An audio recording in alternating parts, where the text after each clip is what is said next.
D'abord un commandement divin, c'est le quatrième pilier de l'islam. Tout simplement, c'est un exercice spirituel, physique et spirituel.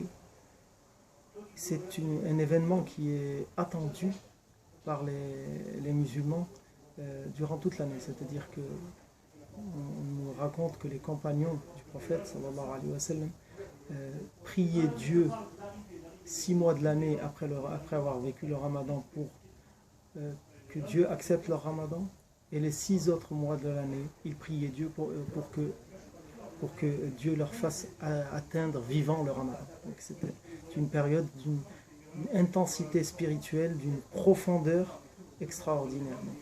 C'est cela le ramadan. Un commandement divin qui est une profondeur spirituelle. Cela consiste à s'abstenir de manger, de boire, d'avoir des relations avec son épouse du lever du soleil à son coucher, au coucher du soleil. Et ceci pendant 30 jours ou 29 jours, puisqu'on est en mois lunaire, donc c'est soit 30 ou 29 jours, durant un mois complet. Et il y a une pratique rituelle intensifiée durant le mois du ramadan, durant la nuit, qu'on appelle tarawih, qui est une prière nocturne.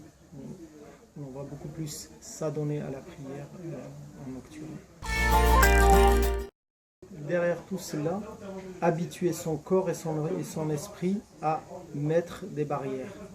Rappeler que ce n'est pas le corps de l'être humain qui le contrôle, ce n'est pas sa matière qui le contrôle, mais c'est quelque chose de plus profond, c'est quelque chose de plus transcendantal qui l'anime et qui le guide.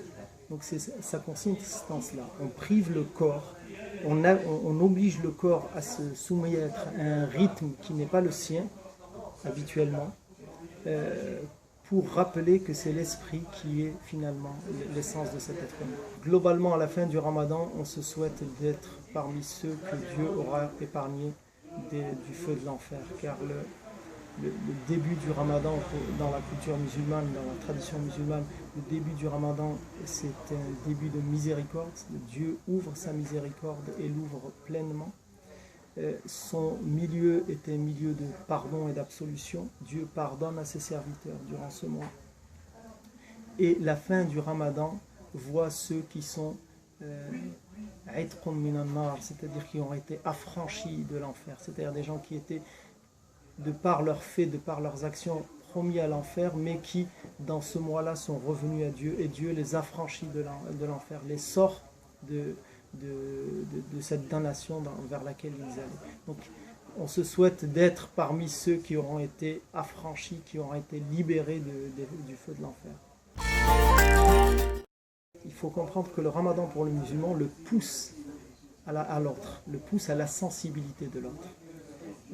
Le jeûne, le fait de se priver, rappelle qu'il y a des gens qui, eux, ne se forcent pas à se priver, qui sont privés par la force des choses. Donc il y a cette sensibilité à l'autre. Et donc le musulman est incité à la générosité durant le mois du ramadan.